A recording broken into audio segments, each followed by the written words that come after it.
et à tous, bienvenue au Solo & Co Days. Et bonjour Charlie. Bonjour Pauline. Charlie Gaillard, tu es le CEO de Bigger. Exactement. Est-ce que tu peux nous dire deux petits mots sur Bigger et nous présenter, s'il te plaît, cette société? Bien sûr, alors Bigger, c'est un service de mise en relation entre des talents salariés ou indépendants et des entreprises. Donc nous, notre objectif, c'est de vraiment comprendre ce que les talents cherchent, leurs projets professionnels, ce qu'ils ont envie de trouver comme environnement et évidemment de bien challenger le besoin des entreprises pour faire en sorte que finalement on puisse travailler ensemble. Nous, ce qu'on essaie de faire, c'est de transformer la passion de chacun en succès des projets des entreprises. Et en plus, c'est hors la France, puisqu'on peut vous trouver du coup au niveau international, c'est bien ça? On travaille dans 9 pays, effectivement. 9 pays. Merci beaucoup Charlie. Alors, aujourd'hui, on a envie de te poser 3 questions Charlie, avec les Solo & Co Days. C'est quel conseil tu donnerais à un solo, donc à un travailleur indépendant qui se lance? Alors je pense que ce qui est très important, c'est de bien réfléchir à son positionnement. Évidemment, on va donc du coup proposer ces services donc sur un marché. Donc il faut essayer déjà de comprendre le marché, ce qu'attendent les entreprises bien sûr, quel niveau de tarif on peut appliquer, la concurrence qu'on pourrait avoir.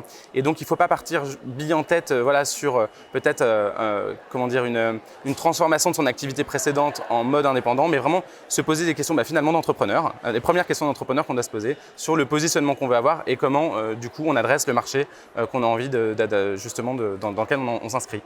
Hyper intéressant, merci beaucoup Charlie. Je voudrais savoir quelles sont selon toi les 3 clés de succès, les 3 clés de réussite d'une collaboration entre une entreprise et un solo. Alors je pense qu'il y a vraiment effectivement 3 choses qui sont importantes.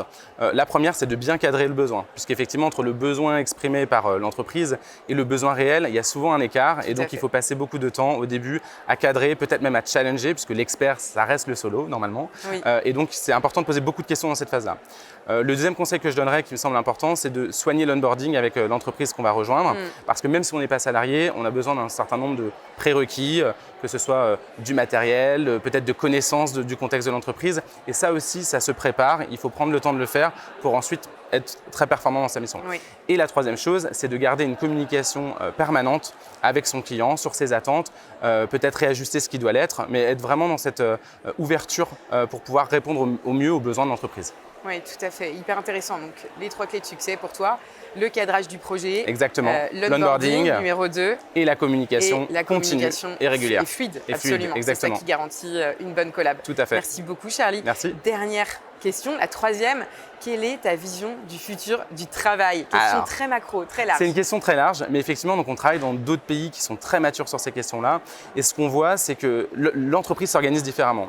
Dans un marché où on a 50% de salariés et 50% d'indépendants, finalement, les entreprises apprennent à mieux travailler avec les indépendants. Et donc, on va travailler notamment avec les ressources humaines, beaucoup plus qu'avec les directions achats. Oui. Donc, je pense qu'on va aller vers effectivement un marché qui va être un petit peu différent. Et ce qui me semble vraiment fondamental aussi, c'est que le contrat va devenir une modalité. C'est-à-dire que ça va devenir une modalité de discussion parmi le tarif, la durée de la mission. Parce qu'en fait, ce qui est vraiment important, il me semble aujourd'hui, c'est quel impact on veut avoir, quels sont les projets sur lesquels on veut travailler. Le reste, on se débrouille toujours. La passion. Exactement. Merci beaucoup Charlie. Merci à toi Pauline, très bientôt. à bientôt. Bonne journée. Merci.